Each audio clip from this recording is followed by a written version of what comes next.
I'm Jay, your DM. I use he, him. I'm El Ninja Cupcake.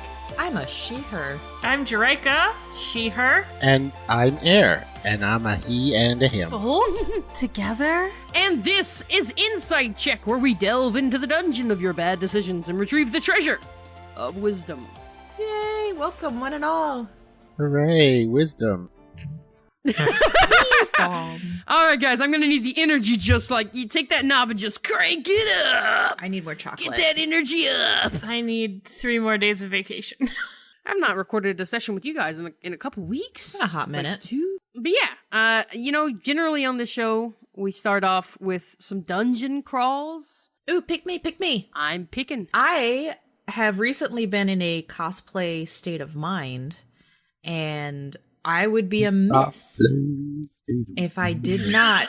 Oh my word. I'm in a cosplay state. If you say 3 words of a song, that's it for Air. You know that. I you know you're not allowed to this. say anything that's a lyric. I mean, as long as it's less than 8 bars, we don't have to pay royalties. That's it. I will break out into song uninvited as well.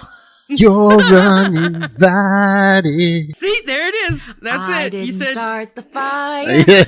oh my Though god. you didn't light it, you tried to fight it. Cosplay state of mind. Tell us more. So I have been putting things together to make a cosplay of my own. However, it has been brought to my attention that Senpai herself, the one and only Danny Hartel, is doing a redesign of the Omen and Jim Dark Magic of the New Hampshire Dark Magics for PAX West. And wow. I am crossing my fingers that they put Mike in a wig. It seems that way. It seems like the plan. I know that there's going to be another person on stage with them. They're not going to play with just 2 people. No. So, but they're not releasing the cosplay sketches of the other guests because it hasn't been announced yet. Obviously, that's going to be a bit of a problem. You think? So who is the guest going to be, right? Or maybe they're just starting with these 2 to begin with, because she's only got like a month before West. So That's true. it would make sense to me that it's people she's made costumes for before. Like maybe Scrummy and maybe Rosie. Oh, you think Danny's going to be Rothfuss. playing herself? She wouldn't be playing herself. She would be playing Scrummy. Yeah, well. I'm All right. sticking my Well. tongue out at you, but you can't see it. Yeah, I can hear it. When pedantry is used against me, it is air on air crime. Stings. It hurts. Yeah, so I'm very excited to see how she does this, and I'm looking at the Omen cosplay in particular. That looks so warm. It does. He's gonna melt. That's what I Under thought. that stage But it's lighting. interesting because she understands that. So she's gonna make it out of things that will fix that. And I just wish I knew the secrets, but he'll be fine. Yeah, I know. It's like a crazy time crunch to now be doing the sketch-ups, like, for these costumes. That's nuts. Or it's something where she's done it ahead and now she's releasing it. Well, she released the picture of her drawing it, like, right before she released the drawing, so I don't know. Yeah. Gotta look at that hair continuity. Yeah, Get some- there you get go. some We need to recent get shots to see what the hair looks like. CSI Jerika. Uh-huh. Looks like she's out of time. Cosplay sketch investigators. Don't go home again. I want her to have as much time as she needs to make these costumes up to her standards because her standards are Absolutely. great. I agree. I watched a very enlightening stream, which was the Mike Merle's Happy Fun Hour. Mike Merle's jazzing, just, free-forming summons. Very related to our topic today. It sure is, which is one of the reasons why I decided to do it. So, based on some other mechanics in the game, he proposed some rules for how someone might conjure a helpful creature and possibly buff it and all that kind of stuff. So, I thought it was very cool. Air, I don't think you've had the pleasure of enjoying this stream. And for our viewers at home, they may not have also So I kind of wanted to touch on a bit of the mechanical side of what he's proposing here. Sure, yeah. Because it was really interesting to me. It really got my mind going. The basic concept was he had a chart from 1st level to 9th level, and there's a chart in the DMG already, the Dungeon Master's Guide, that basically tells you what a spell how much impact a spell should have at different levels. So it's like 1d10 at a certain level, 2d10 at another level, 3d10 at another level, etc., all the way down to 9th level. And that's sort of the average power of spells at that level. They're going to fluctuate a little off of that, but generally that's the ballpark you should be in. And he had converted that into damage and hit points that you could give to a creature by sacrificing a spell slot of that level. So if you put a 3rd level spell slot into this creature, you could either give it an extra 20 hit points or an extra 5 damage a round. And so in so doing, you could kind of customize your summon by sacrificing spell slots to be what you needed it to be. So if you needed a big, bulky boy to soak up a lot of damage, you could just pour all your spell slots into health and make it super beefy. But if you needed a damage-dealing creature, you could pour a bunch of spell slots into damage and beef up how much damage it does per round. And since you're spending spell slots to customize this creature, you're not having to worry about having like 6 of these things running around because it's more incentivizing you to just either heal or repair or improve the one that you have already. Which I thought was an interesting mechanic, like the idea of like spell slots as a currency for improving and upgrading your dream critter. That to me strikes me as a very unique and different take on summoning. And it simplifies the process of creating custom things like for a Beastmaster Ranger. Exactly, yep. Okay, so if Mike Merles is the father of D&D, which is not what anyone calls him ever, Jeremy Crawford is the mother of D&D. And of course they have 2 separate sort of ways to approach this. So on July 28th, 2018, Jeremy Crawford tweeted the following. Want your D&D character to have a pet/companion? Here's a little secret. You don't need any special rules for this. Through role-playing and ability checks, most likely animal handling or persuasion, you can have a buddy as long as your DM is okay adding a creature to the group. #D&D. So there's another option for you. All right. Today, we wanted to go into the fantastic realm, as we already alluded to earlier, of familiars and friends in your fantasy roleplay RPG. We wanted to discuss all those little critters that wind up following you around in D&D. And other tabletop RPGs, I guess. But to introduce us into the topic, we thought we might bring back an old, beloved, well-received fan favorite segment. Roll call! We did deep focus group testing on this to make absolutely sure this was the bit that people wanted. And all of that research said yes. We gathered 100 people in a room. At least one of them had heard of our show before. Yeah. The number one question was, why am I here? Yeah, why can't I get out of this room? Yeah, exactly. Today's roll call is Beastmaster Ranger. We actually got some very interesting news this week, which is sort of confirmation of things that had been said in the past. That the Ranger is never going to get a revised class option canonically. There is still the potential for a revision in the actual PHB if it's necessary. According to Jeremy Crawford, he said the door is still open for actual revision, but that no second version of a class will ever be made official. So what you got is what you got for Ranger. There's a lot of talk about specifically this class, the Beastmaster, being a little underwhelming. I'm personally of the opinion that the Ranger is not as bad as people make it out to be. So let's get into what the Ranger's all about. The Ranger is your naturalist class that represents a person who is sort of the civilized world, who is expert at going out into the natural world and coming back alive.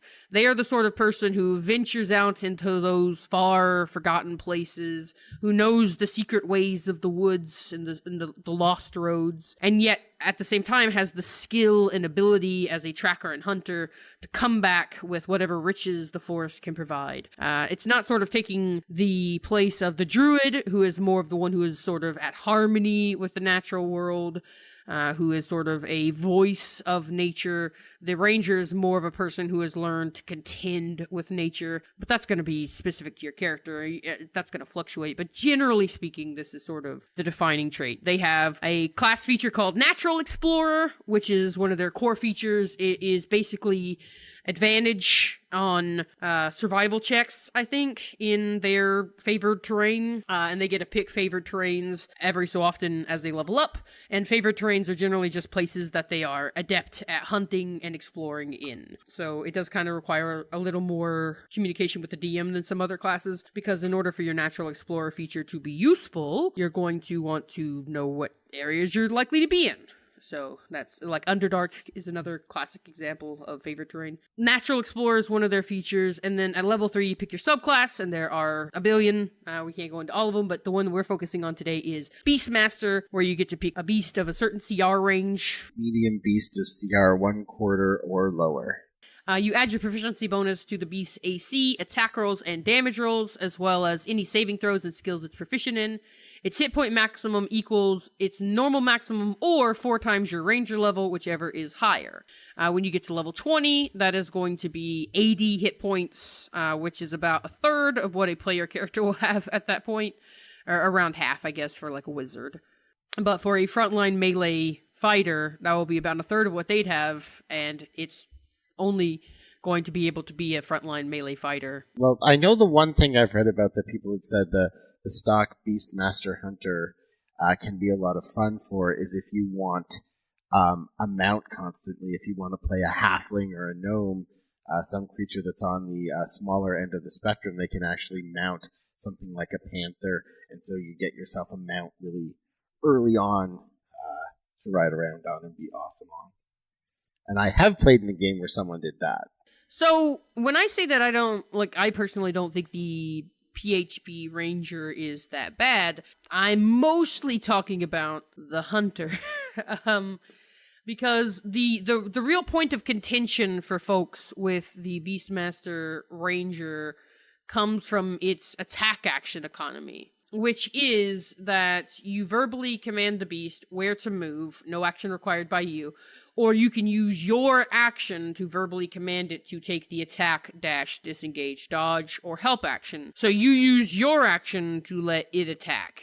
Once you get the extra attack feature, you can make one attack yourself, and you can command the beast to take an attack action as your second attack. You can either attack twice, or your beast can attack once, and you can attack once. So it's just an extension. Yeah, one of my favorite things about the Ranger was an exchange between Liam O'Brien and Laura Bailey, who played Vax and Vex, respectively, a rogue and a Beastmaster Ranger. And Liam was talking about how his rogue with these boots of haste and these wings that let him fly 60 feet could move like literally hundreds of feet in 6 seconds. And Laura's reply was, yeah, but I could shoot like 2 arrows at a time. At 11th level, they do get, when their beast companion attacks, they can do it twice instead of once. So it does let them slip in a third attack, but normally the beast they have, the attacks are kind of not so powerful. You have to kind of address this point that, like, there's a pretty big problem with the Ranger, especially the Beastmaster. It is a choice that you are making for flavor, for roleplay, because you want a beast companion. It is a choice you're making for fun and roleplay. It is definitely not a choice you're making for optimized combat capability. But the problem with that is like, we can say that like it's a good thing, like, oh yeah, it's great for roleplay and good role players are going to choose it. But when you're playing at that high level and you have a huge chunk of your class that is almost worthless, that's not fun. Druids have wild shape, which beats out polymorph for any number of reasons. But like, that's the thing. That's the druid's shtick, is to turn into stuff. Having a wizard also be able to do it. Awoo. absolutely. It feels kind of like, oh, you're kind of stepping on my toes there. Like, because druids also have the ability, and lots of classes do, to conjure up animals or spirits or whatnot. If you're going to have a class that's defined by having a secondary kind of almost PC that they're controlling, it should really feel awesome. It should feel like a second thing. Like at 7th level, if your companion doesn't attack, you get to use a bonus action to command the beast to dash, disengage, dodge, or help, which essentially lets you use it as a first level spell, find familiar. So I will say it's a long tradition of D&D to have that familiar with you, to have that sidekick beast with you. And maybe it's not always going to be the most compelling in combat, but there's a lot of utility use you can make out of having a powerful bestial sidekick. Creatively using the beast's abilities, figuring out ways to improve it, and then working with your DM to make sure that it maintains a respectable level of power to everybody else in the party. There are a lot of class features that are very interesting. You still get all of the third caster benefits of being a ranger, so you still get spells for healing, spells for ranged ability. I mean, rangers have access to healing spirit now, which is one of the most broken healing spells in the game, so that's going to make you immediately one of the best healers in your party. So there's definitely still utility in the ranger. I mean, the whole first campaign of Critical Role, Laura Bailey had her bear charge in, and then she was using Healing Word every round and ranged attacks to bring people back up off the ground. She was, I mean, practically, without Pike being there very often, the primary healer of that party. Like, there are mechanical problems with this class, but it is not unplayable, and as long as you know what you're getting into and you're willing to work with your DM about how to best use your natural explorer class feature and how to get the most utility out of those things, then I think that this is perfectly salvageable. So, TLDR, Beastmaster for flavor. Beastmaster for flavor, and if you really want to play that class with the pet, like, that's, you gotta have a good character concept that you really love. The lady of this realm. Indeed, the weight of power displayed as an ancient and gnarled pair of horns, woven between the folds of her twilight veils, waits on you. Her devoted companion and your guide to this place stands at her right hand, making introductions in a low voice to this imposing figure. Choose one of my ushers as your companion while you stay. They can show you around my realm. There are many traps for the unwary.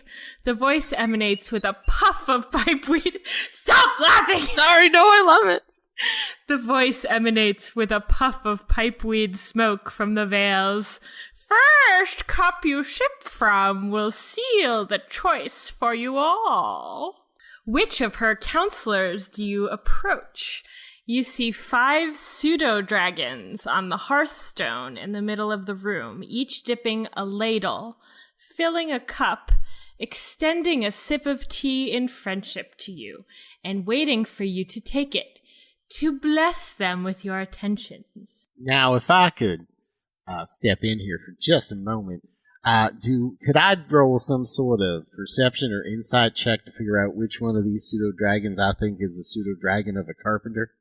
You sure can. All right, I roll let's call it a 14. You don't think any of the pseudo dragons are more likely to be friends with a carpenter? Shit. Or less likely. Well, don't that beat all? All right. I walk up to the one that's... One of the tea colors is more browner than the others. Like wood. If you like the color brown. Can we know the colors of these dragons? Yeah, so you can make a perception check. Oh, ooh, that's gonna be good. Perception. Oh, I'm even proficient in it. 20. You can see slight tints of color on the pseudo dragon's extremities, but they're mostly red. But you can see in the flickering light, which is also red, from the hearth, a black, a white, a blue, a green, and just one that's super red. Can I walk up to our host with the horns Darlin, I can't help but feel that you somewhat have the countenance of a lost love of mine. I feel a connection to you. I just want to ask you, if you were to take a sip of one of these fine imbibements that are presented to us here by your 5 fine dragonkin underlings, which one would you sip? And I'm happy to make any sort of perception or other charisma-based check to get this answer. That's a really good question. I'm really glad you asked that. She'll say, well, I do prefer the blue tea. We take great You're that pains kind of girl. Oh, yeah. to protect this very expensive strain. Well, I like to think I have a taste for the finer things in life, and I shoot her a wink. And I walk over and I take forth the blue tea and raise it to her, and I'm like, to your health, and probably the lack of mine in just a moment. And I shoot it. The choice has been made. You have chosen the blue. I was expecting poorly. Wow, thanks for making that choice for all of us, my friend. You're my welcome. Kind of as a bite to it for tea. Hearing all of the rustling, you see little golden eyes poke out of the hearth. Getting very excited. Oh no. I know who's coming. Outbursts of very excited little salamanders, seeing all of the great dragons before her. Hello, friends! Yay. So Kimby the Loud, whose tea you have chosen, saunters over to the diminutive salamander and wraps itself around your neck and goes to sleep. Simber, look, you got like some sort of dragon scale boa on you. You look pretty cute. Let me scritch you under the chin there. Oh, there's my good little lizard friend. So then the mistress of the realm picks up her stick. It looks like a very fancy walking stick and taps it on the floor with a resounding boom. Now that you have chosen a companion for yourselves, show them to their rooms for their preparation on their journey. And you go. Mighty right fine bit of hospitality from you, man. Thank you muchly. You didn't even ask what we wanted. You just sort of picked. I mean, some of us are decisive and some of us are you. So No. you sleep on it, you miss the window. I bet you're going to talk to me about all your fancy thinking, and frankly, I got a free room that I need to. Simber, come on, let's go. But I want to stay with my new friends. So this was kind of presented as a scenario where you have to make a choice, but you don't have a whole bunch of information, or you don't know what the consequences of your choice are. Yeah, the loud is a great consequence already. Kimby the Loud. The loud? Yeah. I can already guess how that's going to turn out. All right, we roll stealth. Yeah, your Pseudo Dragon just sort of starts screaming. Oh, great. All right, great. Does it always Roll make initiative. that sound? Yeah. Only when it's happy. Yeah. What I gotta do to make it sad? Yeah, I've been thinking about what my next PC would be, and it's definitely that accent, so I'm sorry to all of you. Great. No. So Bert can never Yay. die. Bert's immortal now. See, if anyone else is listening, the true lesson is, here's how to give your PC plot armor. But I've heard that I'm still stuck on your character jumping in there, making the decision for the whole group. That is a conflict-inducing choice. yeah. I feel like if that group continued for a while, that would continue to come up, just like bubbling under the surface, like, oh, yeah, well, this is your dragon. Why don't you deal with it? Why don't you clean its shit? Thank you, Jerika, for running that scene. That was a lot of fun. I was looking at that. That's great. Sometime on this podcast, we answer questions, and now I think might be one of those times. Yes. Let's get crazy with it, Jerika. Tell me all your questions. Tell My me all your specific thoughts on God. Well, what's the meaning of life? 'Cause I'd really like to, yeah. You said 3 words from a song, and that's the, So let me swing this one at you, air, specifically. Hey D&D philosophers, what is the existence like for a 5e familiar 5th edition? Submitted by Voltus Pistol DM. My players posed a question to me, and I feel like the great philosophers TM of my world would spend a lot of time arguing about this, but I don't have a bunch of philosopher NPCs, so I'm asking the next best resource at my disposal. Reddit. r/D&D. Okay, all right, I see some fallacies. Where did they live before they were summoned? Did they exist at all? Do they have feelings independent of their masters? Can they be considered sapient beings at all if they are an extension of their masters? Do they have sapience in their animal form when their wisdom stat is low, or are they only their celestial fae fiend form? Neither?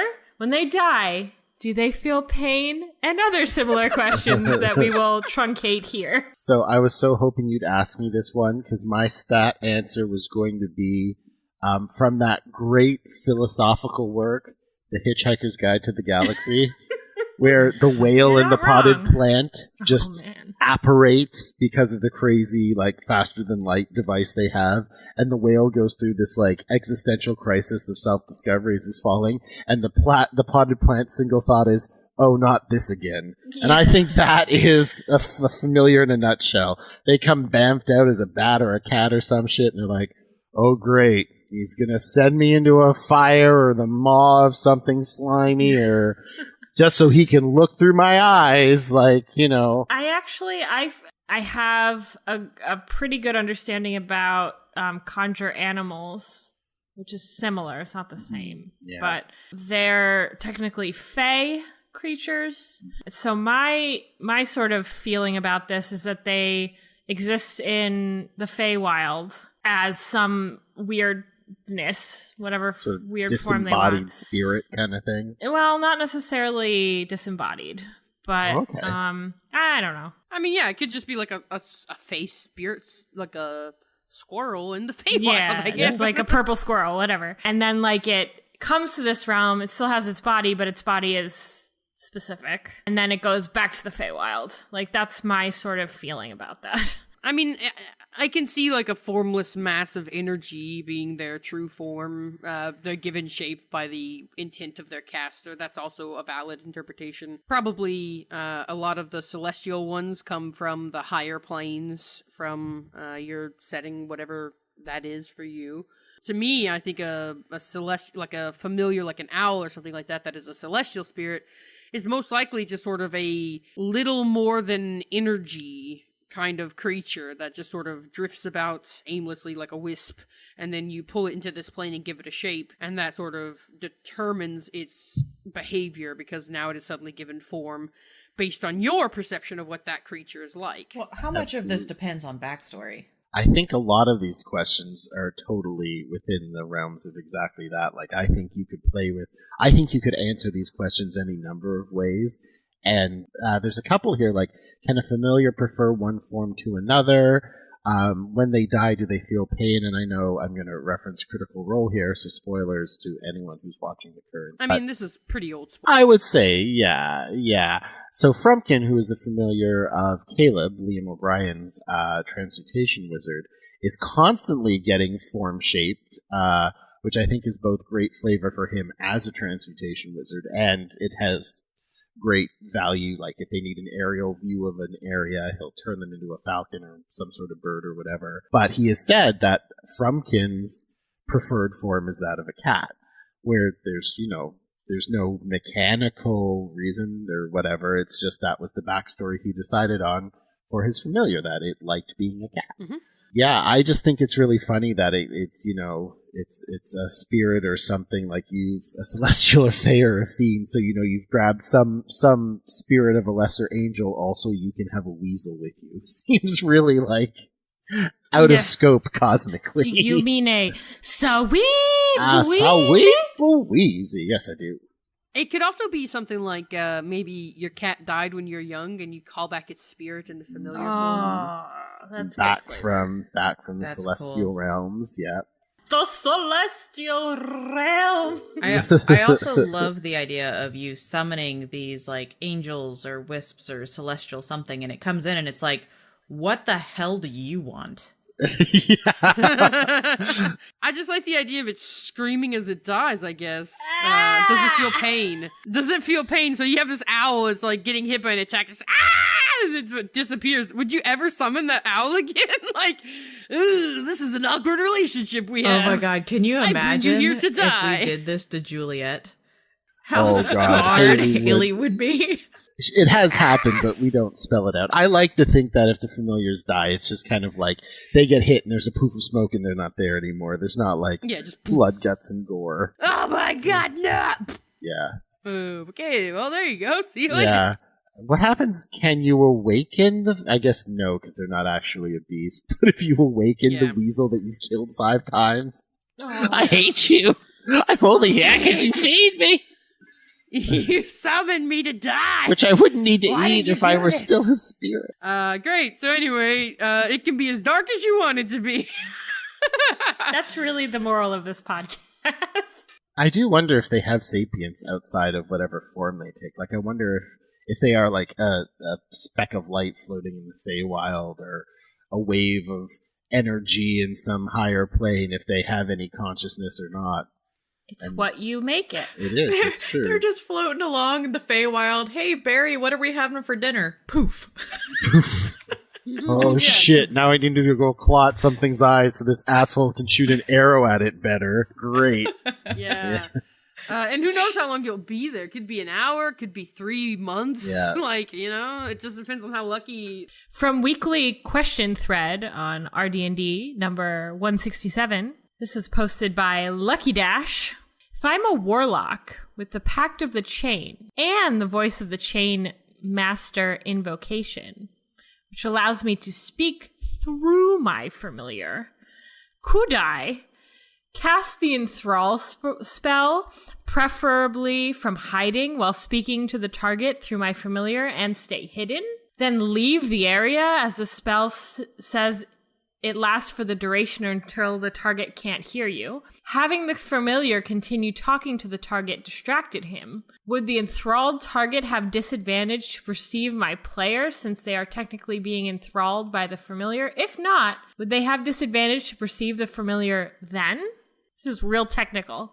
So the idea is that you're like going up to a guard and using enthrall to distract the guard while your allies sneak behind you and get into the castle or something like that. This person wants to have their owl go up to somebody and enthrall them so that you can sneak on by with just your owl having to stay behind and talk to this guard. But mechanically speaking, that's not viable because you can only cast touch spells through your familiar. Now, obviously everything comes down to your DM. If they feel like it's fun and in the moment it feels right, then they can say yes. I honestly don't even think the enthrall spell is... If my player said, I want to have a talking bird go up to this guard and be like... have him be like, holy shit, a talking bird while we try to sneak by, I would roll with that absolutely.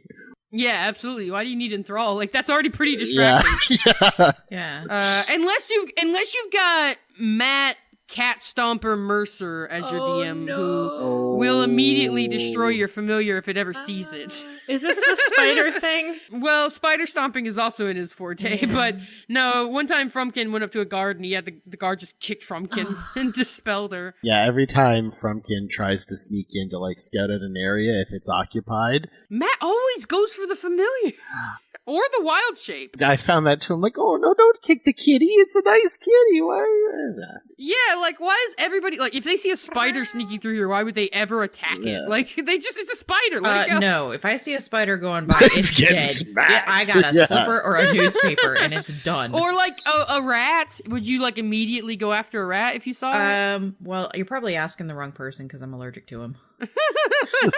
All right. Matt Rat Stomper Mercer lives another day to continue stomping rats. Can I speak to the joys of when the DM does let you away with something fun with your familiar? Sure. Because in our game, my bard had Mage Hand as one of their cantrips, and on a lark, I named it in one of our early sessions, and kind Pamela. Pamela, yes, because I'm a terrible person and can never leave. You're a great person. Never leave word jail. But Pamela was. You live there now. I do. You have it set up so well to your liking that why would you ever? First name basis with the warden. I have Yep. dinner with he and his wife on Sundays. You know how to get all the smuggles in. Yeah. I'm running a really great. Listen, if you want cigarettes or smack, you know who to talk to. That's air for you. Yeah, I on a whim named it, and I started imbuing her. I thought there was a certain humor in having this thing that is fully under your control, having the caster act as if it was independent. So the mage hand would give me a shoulder massage. I'd be like, "Oh, you always know the right spots to get." I was like, "Well, of course it does. It's you doing it. It's like having a puppet as a ventriloquist or something."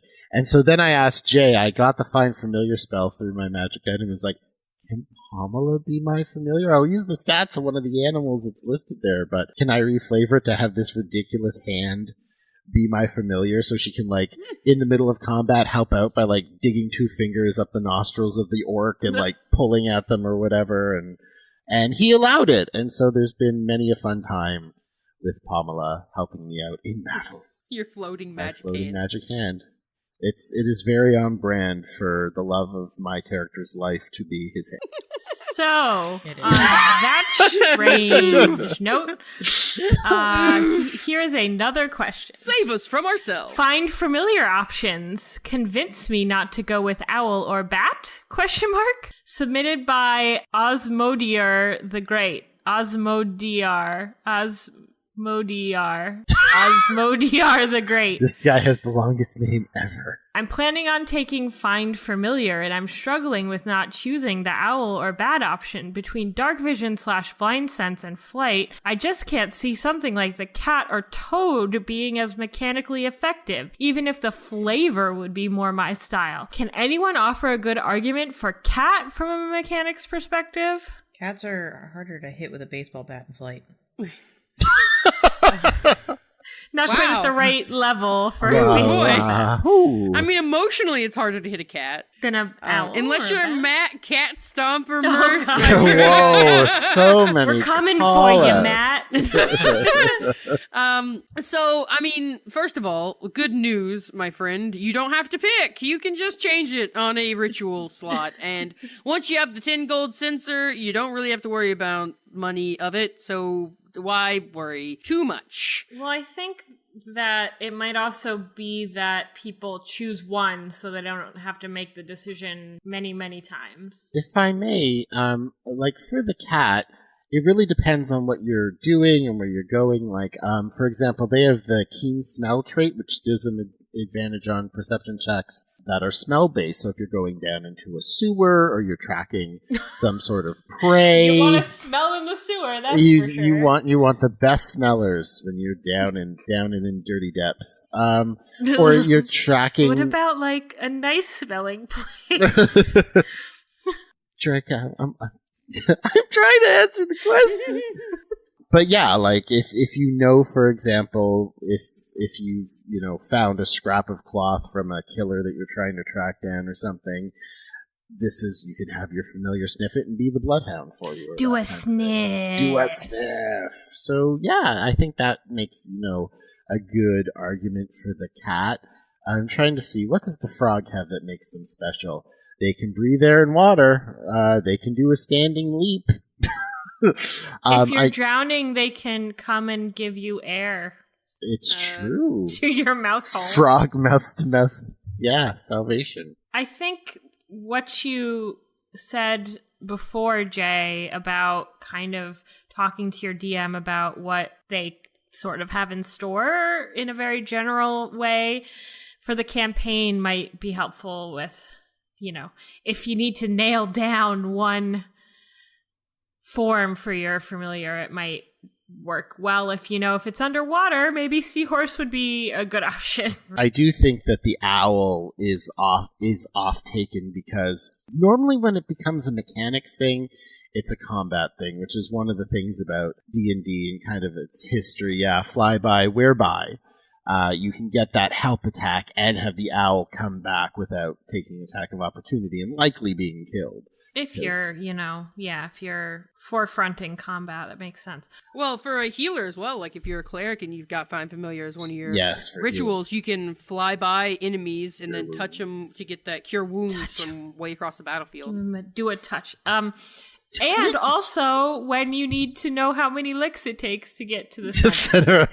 Actually, I think the owl is the worst one for that, because isn't it always just biting the stinking thing?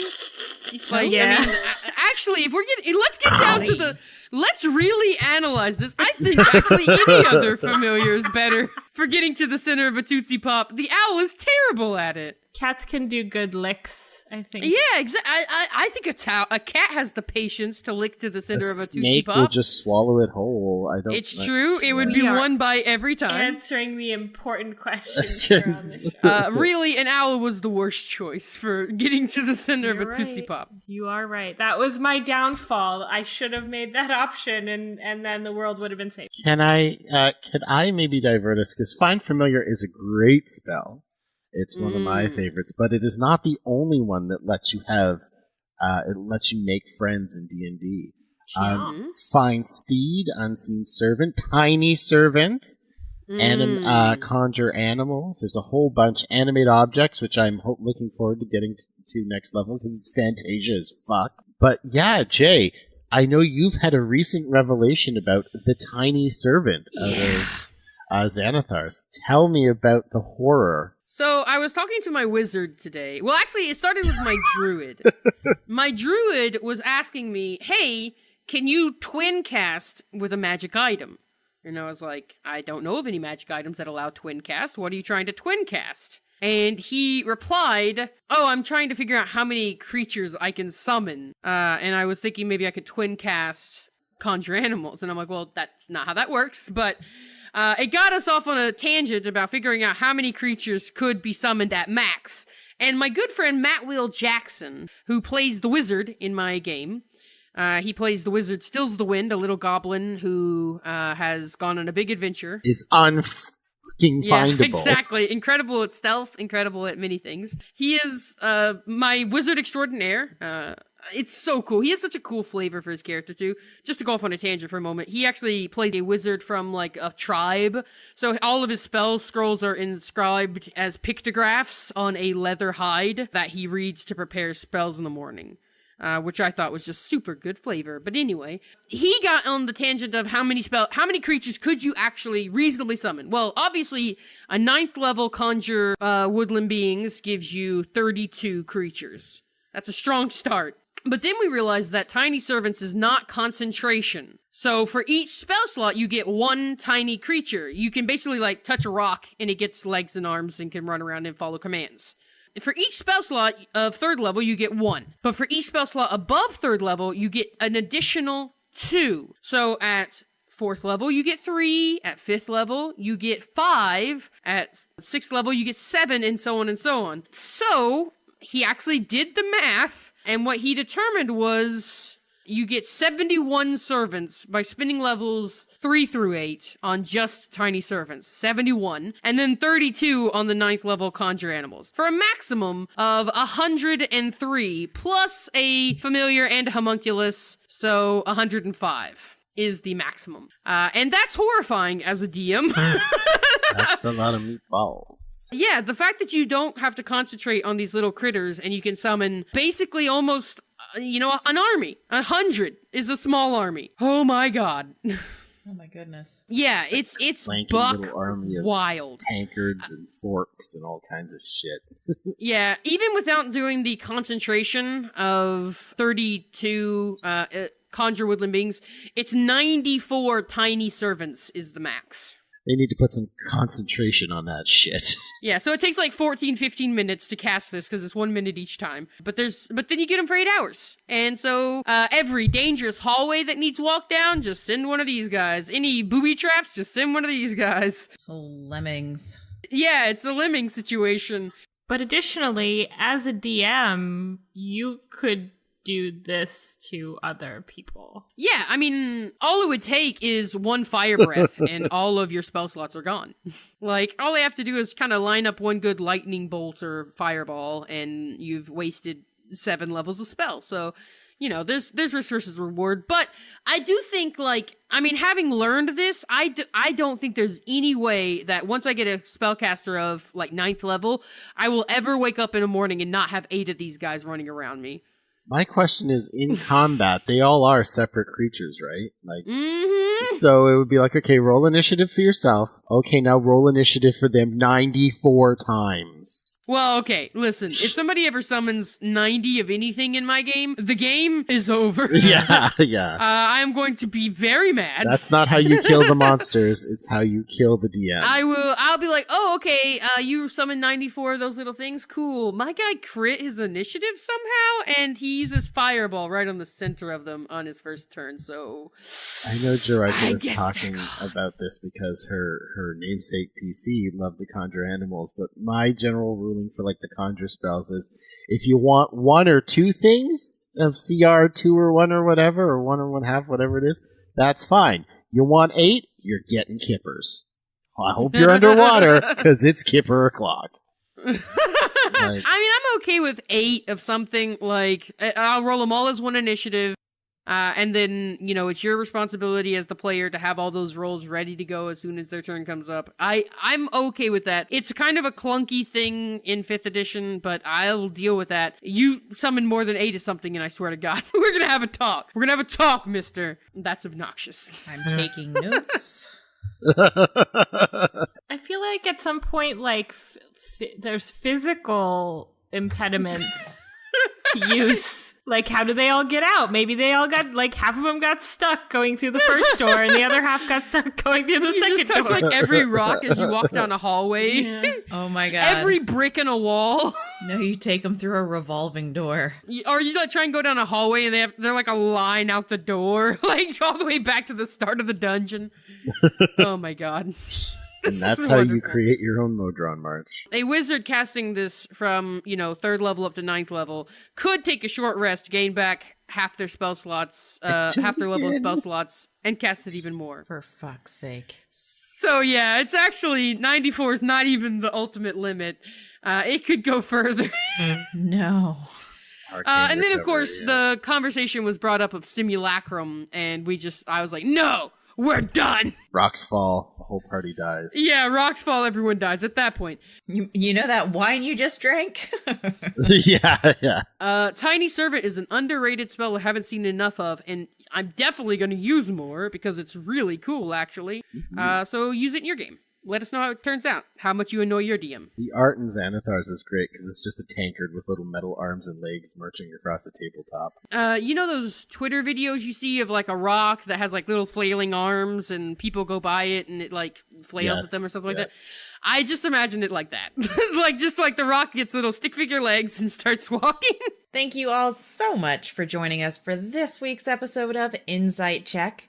We would love to extend our thanks to Vinswept for our intro and outro music, Never Stand Alone, and the incredible Amy T. Falcone for our social media branding and adorable chibis, Kakra forever. Mm-hmm. If you would like to have your cues answered, tweet us at InsightCheckPod or hashtag InsightCheck. Reviews and ratings on iTunes would be fabulous. If you would take a minute, we would love your faces even more. That we do currently, and we love your faces a lot. We do. We love your faces even more than your mother does. Wow. Whoa. We love you like your mother never did. Insight check. I love that more than I should. Answering your cues from our collective A's. This was Insight Check.